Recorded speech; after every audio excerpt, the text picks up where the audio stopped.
अस्सलाम वालेकुम दोस्तों, मैं हूं उमैर अदीज़ और आप देख रहे हैं यू आर अदीज़। आज हम आए हैं अलईपुरा के आज़ाद पार्क में और यहाँ पे हमारे साथ मनीष भाई है, एडवोकेट साहब हैं। इनसे हम बात करेंगे कि आखिर यहाँ पे इन्होंने एक मीटिंग रखी है, इस मीटिंग का मुद्दा क्या है। इनसे पहले तो ये जानने की कोशिश करेंगे और उसके बाद जानने की कोशिश करेंगे कि आखिर इन लोगों का आगे की प्लानिंग क्या है। तो मनीष भाई, आपने यहाँ पे जो मीटिंग रखी है, मुझे तो आइडिया नहीं कि किस चीज़ के किस मुद्दे पे है, तो आप ज़रा बताएंगे हमारी जनता को कि आखिर आपने आज़ाद पार्क में किस चीज़ की मीटिंग रखी हुई है। ये एक बड़ा एक कार्यक्रम है 20 मार्च को विद्यापीठ मुख्य द्वार से, विद्यापीठ कैंपस के मुख्य द्वार से रेलवे स्टेशन कैंट तक एक मार्च है और एक बेहद संवेदनशील मसले पे है, गंभीर मसले पे है। आप जानते हैं पूरे हिंदी बेल्ट में हर रेलवे स्टेशन पर रेलवे का आदेश है कि वहाँ पे हिंदी, उर्दू और अंग्रेजी में बोर्ड होने चाहिए, वो तीनों भाषा का होना चाहिए। आप ये भी जानते हैं कि उत्तर प्रदेश की जो 2 राजभाषा है उसमें हिंदी भी है और जो है साथ में उर्दू भी है। मैं ये देख रहा हूँ शायद बहुत लोगों का इस पे ध्यान नहीं है और शायद सरकार भी जिस तरह की है इस दौर में, तो उनको भी लगता है कि कुछ लोग बड़े बड़े इस तरह के मसलों में उलझे हुए हैं, तो शायद इस मसले पे ध्यान न जाए। 2.5 साल हो गया है, 2.5 साल से कह लीजिए बल्कि 3 साल हो गया है और कैंट स्टेशन पे मरम्मत के नाम पे 3 बोर्ड हटाए गए और तीनों बोर्ड हटाए गए। उसके बाद मरम्मत हुआ और उसके बाद 2 बोर्ड लगा दिए गए, लेकिन उर्दू बोर्ड पिछले 2.5 साल से 3 साल से वहाँ पे नहीं है। ये गैर कानूनी काम है, ये अगर कहिए तो संविधान के खिलाफ है। अगर आप इस पे बात करिए तो ये हमारी साझी विरासत पे चोट करती है, अटैक करती है। और ये किसी कम्युनिटी की भाषा नहीं है, ये हमारी राजभाषा है और हम सब की भाषा है और ये इसी मुल्क की भाषा है, यहीं इसकी पैदावार है। और इसलिए ये हम इस सवाल को 20 तारीख को खड़ा करने जा रहे हैं। हम लोग कम से कम लगता है कि कम से कम 5-7 डेलीगेशन रेलवे के संबंधित अधिकारियों से मिला है। हम लोग का भी डेलीगेशन पिछले महीने मिला है और उन्होंने आश्वासन दिया कि 15 दिन में लगा देंगे। 1.5 महीना होने जा रहा है और अभी जो है आप देखिए, फिर उनसे पूछा गया तो उन्होंने कहा फिर 7 दिन हमको समय दे दीजिए। हम इसका पीछा करेंगे। ये बेहद जो साझी विरासत है, जो संविधान है, उसको लागू करने का सवाल है। अगर इसको सरकार लागू नहीं करेगी तो नागरिक समाज इसको लागू करने के लिए लड़ेगा और हम इसका पीछा करते रहेंगे जब तक इसको लागू ना करें। और इसकी एक पहली शुरुआत हम जो है 20 मार्च को करने जा रहे हैं। यानी तारीख पे तारीख, सनी देओल का डायलॉग आप लोगों के साथ हो रहा है कि तारीख पे तारीख, लेकिन कोई डिसीजन नहीं लिया जा रहा है। सर जी, आपसे एक सवाल करना चाहूँगा कि इलाहाबाद का नाम बदलकर प्रयागराज, मुगलसराय का नाम बदलकर दीनदयाल उपाध्याय, तो और इसी तरह कितने नाम बदले गए हैं, तो क्या ये भी एक साजिश तो नहीं है? उर्दू बोर्ड हटाना एक साजिश तो नहीं है कहीं बीजेपी गवर्नमेंट की?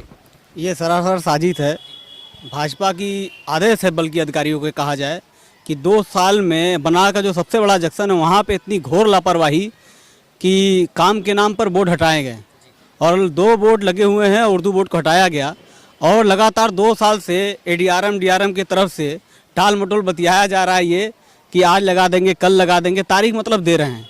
ये सीधे सीधे एक तरफ इशारा है कि सीधे सीधे हम इसको मिटाना चाहते हैं। जिन मुद्दों पे जनता का ध्यान नहीं होता उसको दूसरे तरीके से ये लोग खारिज करना चाहते हैं। जैसे कि भाजपा ने एक नैरेटिव तैयार कर दिया है इस दौरान में कि ज़िंदगी जीना ही जो है आज़ादी है, जीना ही आज़ादी समझ लिया जाए। तो इससे हम परे हैं। हम आपको हर मुद्दे पे घेरेंगे क्योंकि सरकार हमारी है। मैंने आपको बटन दबा के चुना है तो बटन दबा कर मैं आपके उंगली के इशारे से आपको गिराना भी जानता हूं मैं। बस हमें इतना टार्चर मत कीजिए कि हमें अपने पे आना पड़े। ये बार तो सर, उर्दू बोर्ड लगवाना है तो इसके लिए आपकी क्या प्लानिंग है?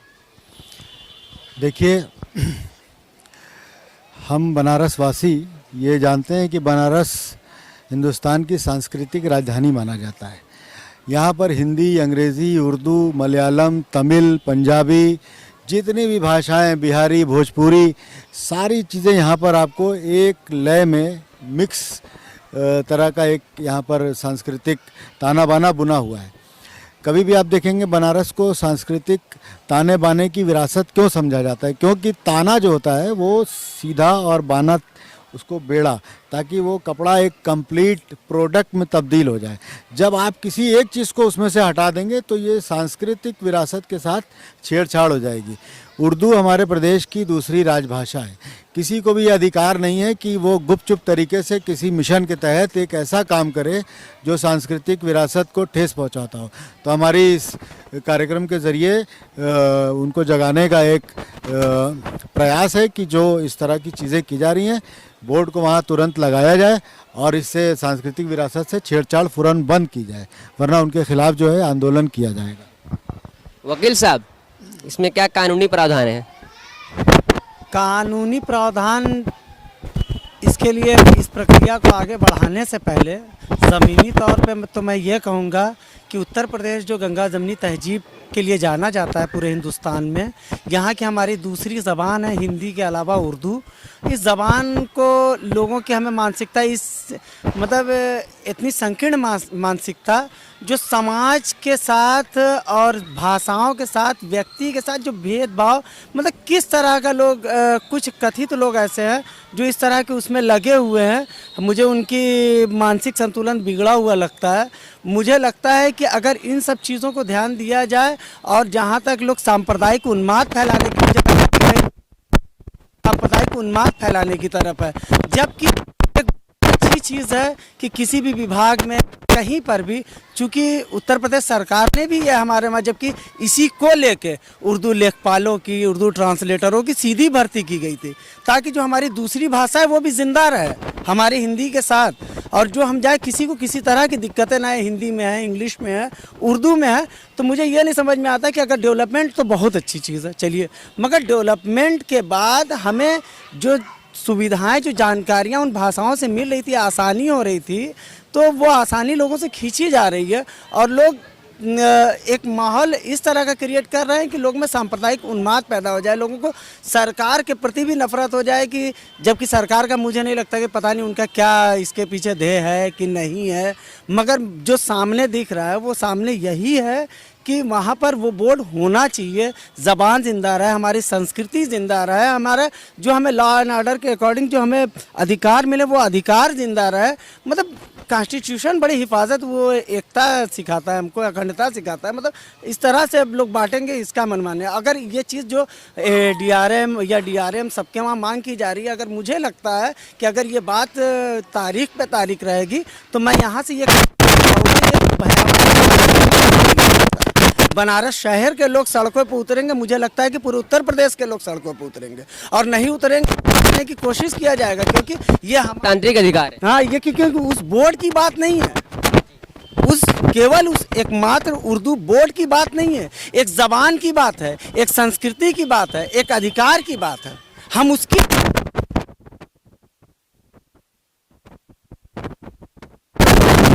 कोई घटना नहीं होगी, अगर हमारी जबान है तो वो जिंदा होनी चाहिए। तो मनीष भाई, आपसे एक सवाल ये करना चाहूँगा कि एक मीम्स बनाया जा रहा है, वो मीम्स ये है कि कौन कहता है कि ये गवर्नमेंट सब बेचने का काम करती है। अगर उसने पेट्रोल पंप बेचा है, अगर उसने बहुत सारी चीज़ें प्राइवेट की है, रेल को प्राइवेट किया है, तो बहुत सारी चीज़ खरीदी भी है, जैसे कि कोर्ट हो गया, जैसे कि जज हो गए, इन सारी चीज़ों को खरीदा गया। ये मैं नहीं कह रहा हूँ, मीम्स बनाया जा रहा है, तो इस पर आप क्या कहना चाहेंगे? नहीं, इसमें देखिए, बिना उसको खरीदे हुए ये सब बेचा नहीं जा सकता है।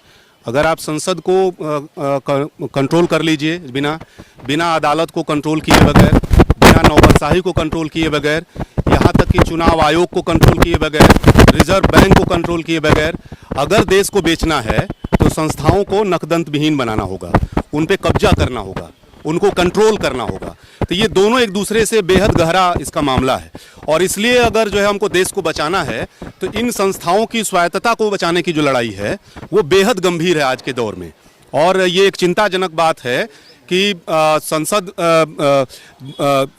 आप देखिएगा कि आप जर्मनी में जाइएगा, हिटलर जो आया था वो चुनाव लड़के आया था, और चुनाव लड़के आया, चुनाव से जीत के आया, और उसके बाद आने के बाद उसने संसद में ही आग लगवा दिया, और संसद में आग खुद लगवा करके, और जो लोग आम लोग हैं उनके ऊपर बहुत दमन ढाया।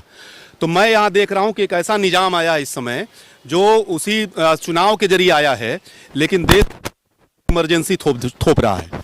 संसद रहते हुए भी काम नहीं कर रही, अदालत रहते हुए भी काम नहीं कर रही है। दो अडानी अंबानी है और दो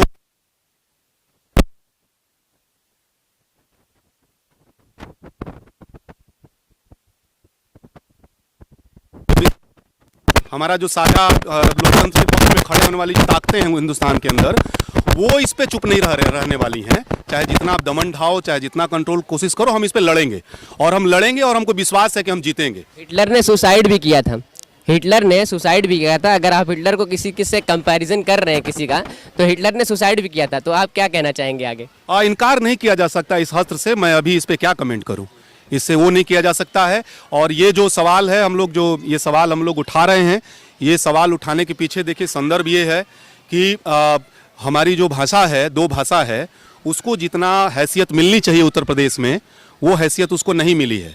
तो हमारी लड़ाई केवल इस बोर्ड को लगवाने तक सीमित नहीं है, ये लड़ाई यहाँ से शुरू हो रही है। और उत्तर प्रदेश में उर्दू भाषा को विश्वविद्यालयों में जो जगह मिलनी चाहिए, कचहरी में जो जगह मिलनी चाहिए, तमाम विभागों में जो जगह मिलनी चाहिए, और जितना उसको मदद चाहिए, जितना उसको आगे बढ़ाने के लिए, उसको विकसित करने के लिए मदद चाहिए, उस एक तरह से कहिए तो इस भाषा को जहां हाशिए पे ढकेला जा रहा है, हम फिर से रिक्लेम करना शुरू करेंगे इसको लेकर के, और इसलिए लड़ाई है। और दूसरी बात यह है कि रेल को चालू करो। ये दूसरा जो सवाल आपसे कहना चाहते हैं कि उस दिन दो मुद्दे हैं।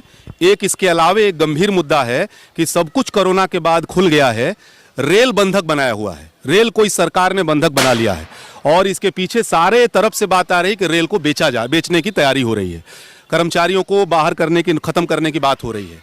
तो रेल को भी चालू